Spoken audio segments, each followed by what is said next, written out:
the WNBA continues to get the kind of attention they shouldn't want. All right, again, Colin Cowherd is making a point to talk about the WNBA again. He does it now multiple times a week, but only when it comes to one player, or in this case, one player and what it is the rest of the league is doing to her. So, apparently, trading Caitlin Clark is now a real conversation. And just when Indiana stops hyperventilating, here comes Colin Cowherd tossing gasoline on the rumor fire like it's his full-time job. The man's got opinions, and this one might just spark a basketball civil war. Is he being dramatic? Absolutely. But is he wrong? Well, that's where things get spicy. Caitlin Clark finished 9th in player voting. In fact, she finished behind one of her own teammates in player voting. The pettiness has no bounds. For years, the WNBA players were pointing fingers. They were saying people are sexist, we're not being promoted, we're underappreciated, and then they get the golden goose and they don't like what it looks like. When the wave hits, ride it. They wanted to fly private. They wanted to be more popular. They wanted sold out arenas. They got it. I wouldn't have guessed that Caitlin Clark would be this. So here we are again, watching the WNBA invent new ways to self-sabotage like it's a competitive sport. Forget building rosters or growing the fan base. Apparently those goals are outdated. Now they're moving on to organized plot twists. And this time, the genius idea floating around is to ship Caitlin Clark off like she's a tradable Pokemon card and call it strategy. As if that wouldn't set the entire league on fire. Not just Indiana, the whole operation would go up in a glorious blaze of mismanagement and chaos. This is clearly them cutting her down, because when you look at fan voting, obviously Clark is one, right? Because she has the most fans in the league. So that clearly biased. You go to the media voting. She was 3. She was 3. That actually makes sense. I agree. She's not having the best of years this year. She's actually, her shooting is down. Exactly. There's been a number of situations that she's just not played her best ball. But she is still much, eons better than a lot of the other players that they voted in front of her. Let's start with the obvious. If you trade Caitlin Clark, you don't just ruin the fever.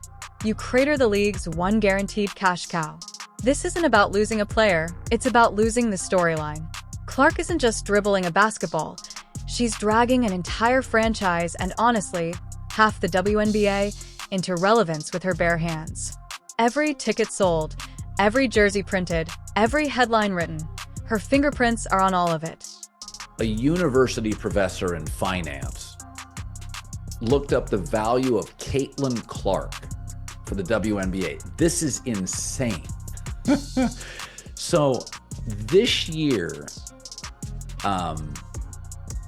last season in the WNBA, Caitlin Clark was 26.5% of all economic activity as a rookie on the worst team in the league when she entered it. So now she has an 8-year, $128 million deal with Nike. So, she's going to eat. Merchandise in the league went up off a rookie from a Midwest-based school on the worst team in the league, 230. Now imagine snatching all that momentum and mailing it out in a FedEx box. It's the kind of move that makes people throw their remotes, cancel their season passes, and start watching pickleball out of pure spite. Because there's dumb, and then there's historically stupid. And this would be the latter, with extra sprinkles. I'm not going to ignore, nor am I going to take my eyes off of what transpires with the WNBA over the next 2 weeks while Caitlin Clark is out with the quad strain. And the reason why is because, let me tell you something right now. I'm not going to go to word hate. I'm not going to be out there like RG3 was saying that Angel Reese hates Caitlin Clark or other players hate Caitlin Clark. But I will say this. I don't think it's specific about Caitlin Clark. I think it's what Caitlin Clark represents. See, it's no fault of Caitlin Clark. Caitlin Clark ball. She balled at Iowa in college. She's balled since she's been in the NBA. She came into the league last year with no break whatsoever between the college game and the pro game and did her thing. But wait, it gets better. Not only are we entertaining trade rumors like the league has a surplus of stars to gamble with, but we're also watching the coaching equivalent of a plot twist ripped straight out of a soap opera. The same coach who once sat back while Clark got poked in the eye like it was part of the halftime show is now conveniently hired to be her boss. Huh? What's next? Bring in the trainer who iced her ankles and put them in charge of conditioning. It's not even subtle anymore. This isn't a coaching match. It's a setup. A coordinated performance wrapped in lanyards and clipboards, and the message is loud and clear. Silence the star, dim the spotlight, and pretend it's all for the team. But we see it. Everyone sees it. Clark didn't just get benched, she got politically sidelined. And the front office didn't just pick a coach, they picked the coach. The one with a suspiciously familiar resume of selective justice and passive-aggressive bench rotations. Let's be real, a Clark doesn't fit with this coach, and that's putting it gently. Their basketball chemistry is like oil and a dumpster fire. The system isn't built around her, it's actively rejecting her. This isn't a clash of styles, it's a cold war in sneakers. And the fallout is visible every time she's yanked from the game, while a random benchwarmer logs minutes like it's charity work. Clark had another, whatever you want to call it, confrontation in a WNBA game. Like, why is this happening? The Caitlin Clark phenomenon is one that I got wrong.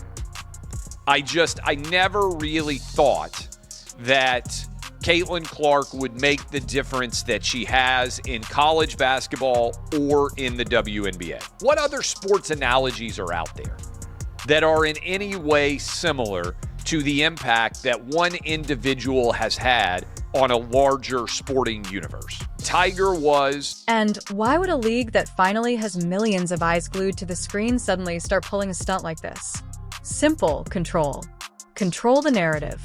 Control the star. Keep fans just entertained enough to stick around, but not empowered enough to question anything. The last thing the league wants is a player with actual leverage. That's dangerous. That's disruptive. That's someone you can't bench. So, what do you do when you can't stop the momentum? You hire someone who can. You put a polite smile on the hit job and call it player development. Except the only thing developing is a bad reputation and a restless, angry fan base collecting receipts like tax documents.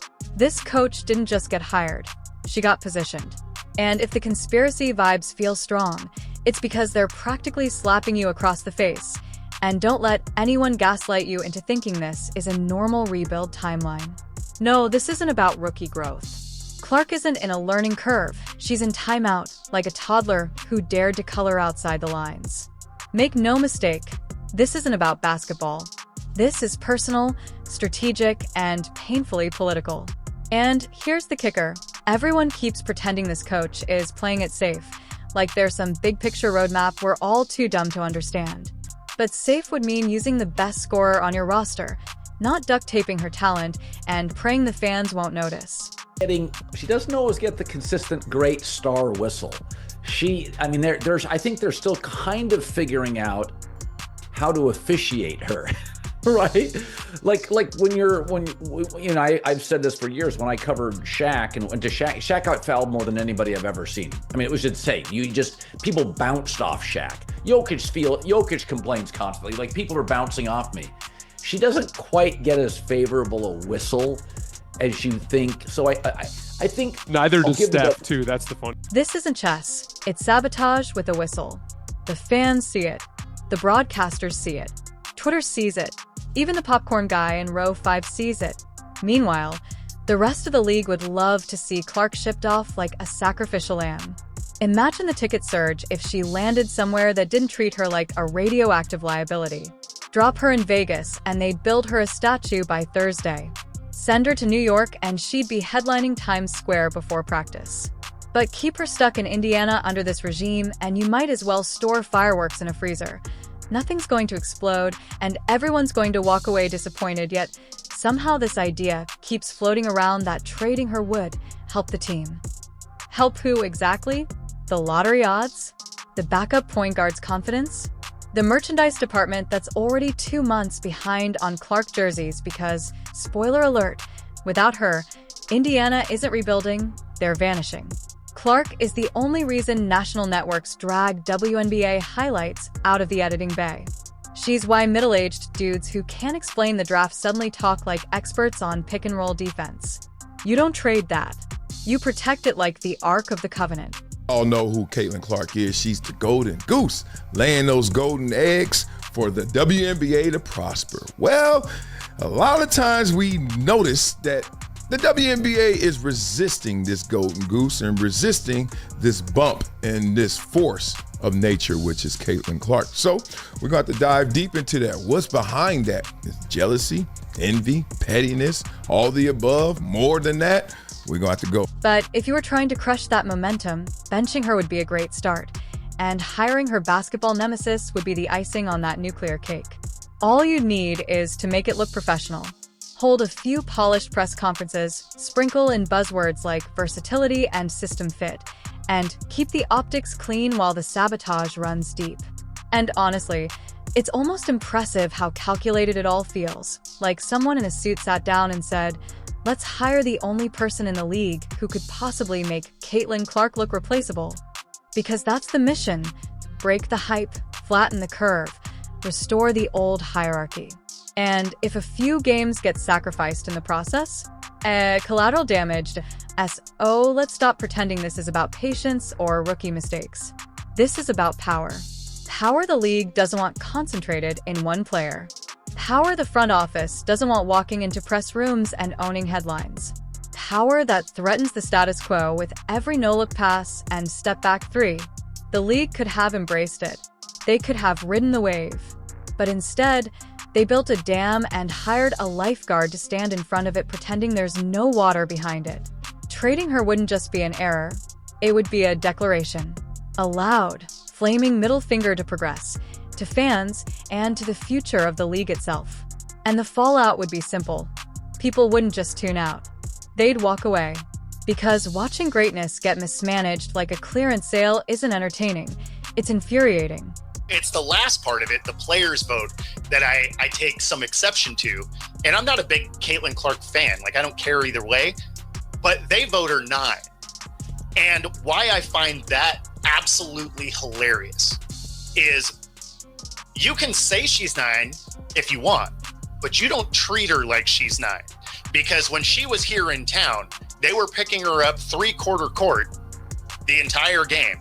And they had her double teamed the entire game. Now, is your shooting efficiency going to... So go ahead, keep benching her. Keep hiding behind vague coach speak and recycled nonsense about team development. But don't act surprised when the fans stop showing up, when the ratings slip, and when the star you tried to muzzle walks right out the front door with her entire fan base marching behind her. And when that day comes, don't blame the fans. Don't blame the media. Don't even blame Caitlin Clark. Just look straight at the front office, the coach with a quiet vendetta, and the league that let it all unfold, and say, congratulations, you played yourself. And just when you think the league couldn't make it more obvious, they've turned the full circus spotlight onto Caitlin Clark with the subtlety of a bulldozer in a glass shop. At this point, it's not even conspiracy, it's choreography. The commissioner, the coach, and every suit in the building seem to be performing in the same Broadway production. How to humble a star player in 10 games or less. Poor CC just wanted to hoop, sign a few autographs, and bring a little dignity back to Indiana. Instead, she's been dropped into an industrial-sized sabotage plot disguised as culture building. You can practically hear the dramatic theme music every time she's subbed out for someone averaging 2 points and a nosebleed. Her real crime? Being too good, too fast, and too popular. That's it. That's the felony. She walked into the league with the audacity to be beloved nationwide, and now the powers that be are acting like she showed up carrying a baseball bat instead of a jump shot. Caitlin Clark was number 1 among fans, number 3 among media. What do you think she was among players? Dead last. Not last. Not last, no. But barely made it to the top 10. So she was 1, 3, and 9. I Dick Vitale went off on a whole rant. It is pure jealousy. Someday these players will realize what she has done for them. They now have chartered planes, increase in salaries, sold out crowds, improved TV ratings. Stop being jealous haters on camera. This isn't basketball anymore. It's punishment with a scoreboard attached. And the crazy part? Caitlin Clark isn't out here throwing tantrums, firing off cryptic tweets, or skipping practices. She's not causing drama. She's just a tall, wholesome, jump-shooting slice of Midwest goodness, trying to survive in a league that treats likability like it's a contagious disease. Meanwhile, the WNBA is starting to look less like a professional league and more like a corporate Game of Thrones episode, smiling in press conferences while swinging daggers backstage. Let's not pretend we don't see what's happening. The coach doesn't just magically get this job. No, they hand it to the exact person who has shown less sympathy for Caitlin Clark than a DMV employee on a lunch break. Suddenly this is her mentor? Really? That's like hiring a cat to babysit a hamster. Everyone knows how that ends, and while they feed the media their favorite buzzwords, team first, culture building, developing identity, the real identity forming here is a slow, petty, passive-aggressive campaign to shrink Clark's presence. They don't want her leading. They don't want her front and center. They want her watered down, diluted, pushed to the back row holding Gatorade while someone else gets the spotlight. Because let's be honest, a new culture is brewing, and it does not include any statues of CC outside the arena. This isn't about chemistry. It's not about development. It's about control. Control of the narrative. Control of the locker room. Control of a star who became way too big, way too fast, for the comfort of the people running this show. They don't want the league orbiting around one player, even though right now, it absolutely does. Now let's look at the viewership, right? So I'm looking at here. So before the WNBA, before Caitlin arrived, the WNBA averaged around 300,000 to 400,000 viewers per game on national television, right? 300,000 to 400,000 viewership, right? The 2023 season, they said they saw an average of 367,000 viewers, right? When Caitlin Clark came, with her presence, viewership has increased with some games drawing over 1 million viewers, right? Caitlin Clark's WNBA draft for her drew 2.45 million viewers. That's crazy. So that means these people and what she did in college and bringing them all to the WNBA scale, people are watching the WNBA because of Caitlin. They don't want a league where Caitlin Clark's individual excellence drives the narrative. They want a sanitized, share the spotlight vibe where no one star outshines the machine. It's giving Soviet Union with sneakers. Clark is being treated like an unwanted celebrity guest in her own league. She's good for marketing, but once the cameras are off, she's sent to the penalty box for outshining the infrastructure. And the commissioner? Oh, don't even get started. You think she's sitting back, unaware of how all of this looks? No. She's sitting courtside with popcorn, nodding approvingly while pretending she didn't notice CC getting benched during crunch time. It's all part of the plan. A full-cart PR detox designed to remind everyone that no player is bigger than the league, unless that player fits the vibe they're curating, which apparently CC does not, because let's be honest, Clark doesn't play the game the way they want it packaged. She's not gritty in the league-approved way. She's not edgy in the corporate feminist brochure kind of way. She's a wholesome assassin from Iowa. And that doesn't quite fit the curated chaos they're trying to sell as now. It's about slowly sanding her down, piece by piece, until she either conforms or combusts. A lot of hate on Caitlin Clark, and I think because she's white, because she's a hooper and she's going out there and bust people's ass every single night, and it's this little pretty petite country girl that you're not expecting. Again, she's not super athletic, she's not super big, but boy, can she shoot that ball, and she is must-watch TV. I think when she was hurt a few weeks ago, they said viewership dropped by 52%. You know what I mean? And I didn't watch. I quit watching the teams. What we're watching isn't a culture shift. It's a character assassination with soft lighting. A slow, intentional erosion of her presence. The new blueprint. No more glorifying individual greatness. No more letting one rookie carry the ratings. No more building empires around viral three-pointers and jersey sales. Now it's about team unity and shared narratives. In other words, strip down the star until she fits the mold, or at least doesn't threaten to break it. And the fans? Oh, they see it loud and clear. You can hear it in every boo, every tweet, every side-eye shot during the game. She's the reason people who haven't watched a WNBA game in years suddenly know when Indiana plays. She's the walking stimulus check for the entire league. And instead of cashing it in, they're trying to write her out of the script before she finishes the first act. So now, we've got this weird league-sponsored campaign of polite hostility. She's on the court, but not really featured. She's praised in interviews, but benched during blowouts. They talk about her impact, but refuse to build around her. It's like watching someone give a standing ovation with their arms crossed. Meanwhile, the league keeps dropping buzzwords like breadcrumbs, growth, equity, system development. All that corporate yoga speak that sounds deep but means absolutely nothing when your best player is parked on the pine while her team loses by double digits. It's a PR smokescreen so thick you'd need NASA to see through it. We talk about hatred, when we talk about jealousy, when we talk about pettiness, Caitlin Clark's name always pops up because that's what she receives on a daily basis. And for the players to vote her ninth in guards just lets you know how out of touch they are. And it's not because of her game. It's simply because of those three things that I mentioned. She was ranked first by the fans, which makes sense. She was ranked number 3 by the media, which kind of makes sense. Anywhere between the 1, 2, or 3rd, that's fine. And then she was ranked 9th by... And here's the worst part. They think they're fooling us. They think the fans will nod and say, yes, it's about balance and process, while watching a generational talent get babysat by a coach with a revenge subplot. Spoiler. We're not buying it. This isn't balanced. It's bad theater with a scoreboard. At some point, Clark will have to make a decision. Stay in the Hunger Games, or demand a trade to a franchise that actually wants to win basketball games instead of political points. The league has tied its relevance to her without ever admitting it. The whole ecosystem is orbiting Clark while pretending she's just a regular planet in the system. But remove her, and you don't just lose a player, you lose the gravity. And the WNBA can act surprised all they want.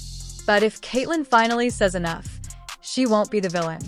She'll be the escape artist, and everyone else will be left behind.